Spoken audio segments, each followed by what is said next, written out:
Será que o Bitcoin pode realmente acabar com o consumismo? No vídeo de hoje vamos falar sobre isso e eu acredito que sim, eu acredito que uma moeda forte pode acabar com essa visão consumista que consome, ficou um pouco repetitivo, mas que sim está muito presente na nossa sociedade hoje. Então, se você curte o conteúdo do canal, já deixe seu like, clique no sininho, inscreva-se no canal e fique à vontade na seção dos comentários. Bom, então, basicamente, o que eu estou mostrando aqui na tela, o que aconteceu em 1971, é um vídeo que viralizou aqui no canal, não sei se dá para dizer que viralizou, mas teve um alcance bem legal, e onde eu falo sobre o que aconteceu em 1971, e eu mostro aqui vários gráficos. Então, por exemplo, embora a produtividade tenha continuado a aumentar, a remuneração ficou estável, a quantidade de dólares em circulação começou a aumentar exponencialmente, a dívida também, o superávit barra déficit mudou bastante, ou seja, começou a ter um déficit federal aqui muito grande nos Estados Unidos, a inflação aqui, a perda de poder de compra do dólar, a inflação acumulada, crescimento do preço de casas versus renda, basicamente a situação piorou bastante, né? É preciso economizar quantos anos para comprar uma casa, então isso aumentou bastante e basicamente o que isso significa? Significa que com o passar do tempo, se a inflação vai aumentando bastante, se você precisa economizar cada vez mais tempo para fazer compras, muitas pessoas desistem de fazer essas compras, passam a viver de aluguel e passam a gastar seu dinheiro cada vez mais rápido.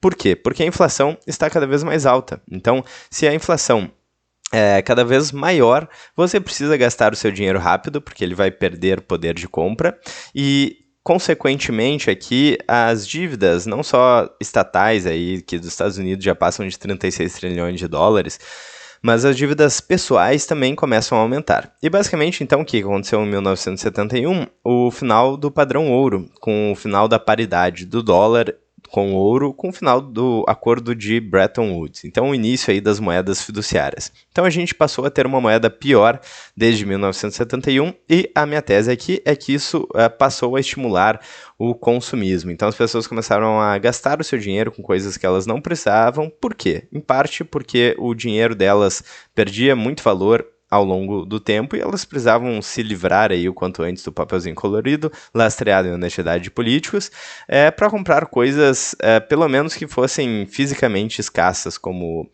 carros, casas, roupas e por aí vai. Então isso começou a se intensificar, e o consumismo começou a se intensificar também, principalmente pelo motivo de que a nossa moeda é cada vez pior. Então essa é uma das teses. Claro que existem outros motivos, existem tendências, redes sociais, ideologias, por aí vai, mas eu vou focar então aqui no vídeo de hoje na questão da moeda. E o que é baixa preferência temporal, então, que é um conceito importante aí para a gente conseguir seguir nessa tese do vídeo. Basicamente, baixa preferência temporal significa a tendência de valorizar mais recompensas futuras em comparação com as recompensas imediatas. Tem um estudo que é bem interessante, que eles medem a preferência temporal das crianças aí com a possibilidade de escolher um doce agora ou no futuro. E, segundo o estudo, isso identifica muito do sucesso que a criança vai ter profissionalmente, academicamente, financeiramente no futuro. Então, baixa preferência temporal é muito importante aí para o sucesso da pessoa, e baixa preferência temporal está altamente correlacionado com o Bitcoin. Então, aqui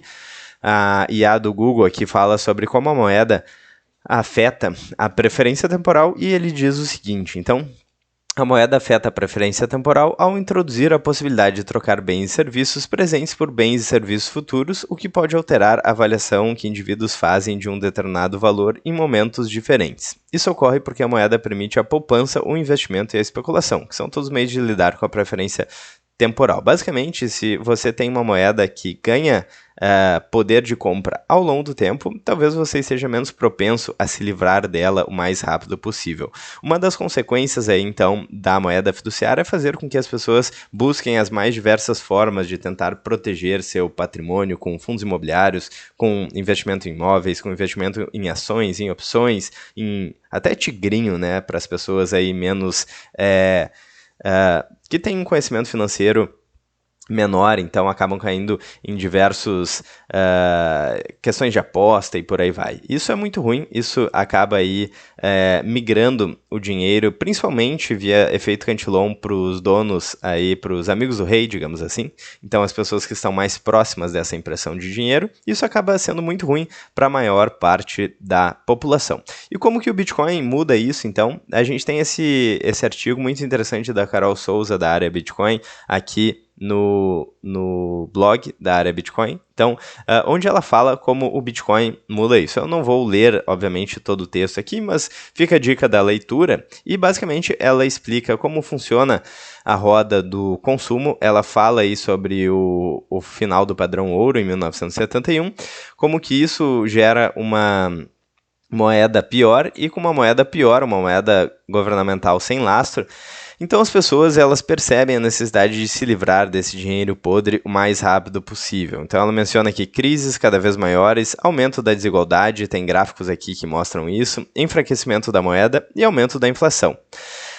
Daí ela menciona também a roda dos ratos nos investimentos, como as pessoas tentam proteger aí seu dinheiro, porque a moeda fiat está derretendo, se proteger da obliteração financeira, buscando os mais diversos tipos de ativos, e aí que entra então o Bitcoin e o movimento minimalista, ou seja, o minimalismo como um estilo de vida que busca retirar tudo que é ruído, tudo que não é importante, para basicamente poder alocar a sua energia no que realmente importa. E uma das coisas aí que muitos bitcoinheiros acreditam que realmente importa são satoshis aí como uma forma de proteger seu patrimônio da inflação governamental, do controle de bancos centrais e por aí vai. Então, o Bitcoin é o dinheiro minimalista que menciona o artigo. Então, Bitcoin surgiu em 2009 e pode ser considerado a contracultura do consumismo. Por quê? Porque Bitcoin faz você repensar seu poder de consumo, gastar menos e de forma mais consciente. É uma mudança total de mentalidade, e eu já vi isso aqui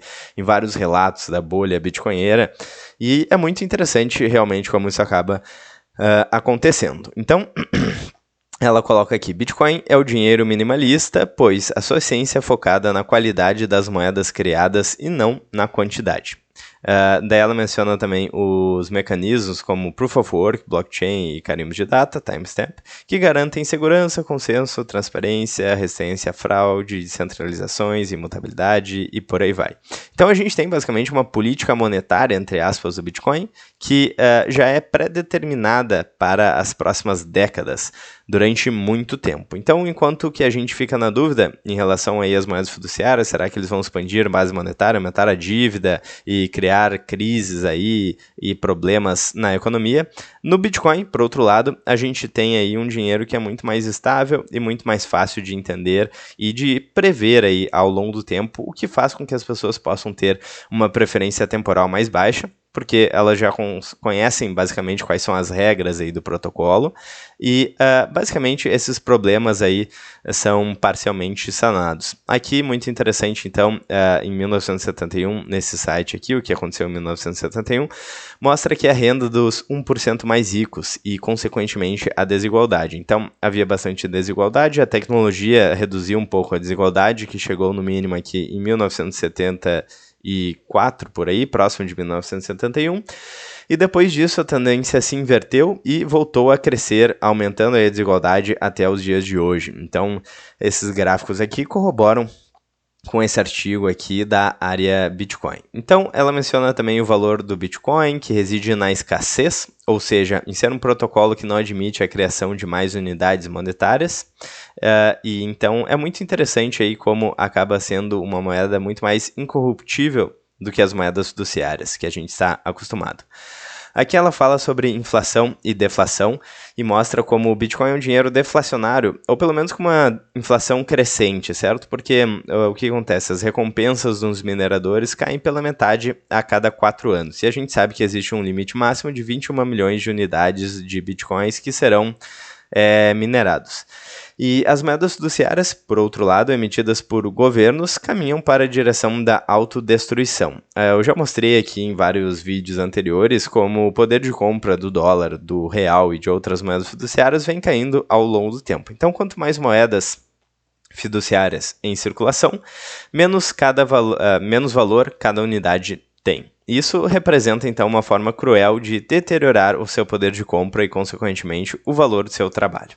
Por fim, então, o Bitcoin é minimalista, pois, em um futuro não tão distante, ele poderá se tornar a única moeda que preserva valor no tempo. Em outras palavras, será a única que realmente valerá a pena manter para a preservação do seu patrimônio. Então, bem interessante esse texto, porque fala exatamente sobre conceitos que falamos aqui no canal, com bastante frequência, como o ano de 1971, o final do acordo de Bretton Woods aí, e baixa preferência temporal e como a moeda afeta aí a baixa preferência temporal. Então, Bitcoin é o dinheiro minimalista, pois não precisa compensar a sua perda de valor com outros ativos, ele por si só cumpre com o que se propõe e se basta. Então, menos Fiat, mais Bitcoin é a porta para um mundo muito mais abundante, é o que diz aqui no artigo, lembrando o disclaimer clássico aqui do canal, que isso não é uma dica de investimentos e blá blá blá, mas sim faz muito sentido. Então eu quero saber a opinião de vocês. Será que de fato teremos aí uma reversão do consumismo